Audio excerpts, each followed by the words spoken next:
And if it seems like groceries and gasoline have gotten a little cheaper lately, well, they have. Inflation was lower in May, falling for the 11th straight month.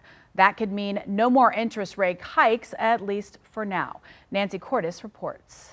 Federal Reserve is meeting again today to decide whether to raise interest rates again. But most analysts now believe that they're going to hit the pause button, thanks in part to those latest inflation numbers from May, which show that prices are up just 4% from a year ago. And I say just because inflation has now been cut by more than half since the peak of 9.1% last June, as we were coming out of the pandemic. Now, 4% means that the prices for most things are still going up, just not as quickly, and the cost of some key items is actually coming down.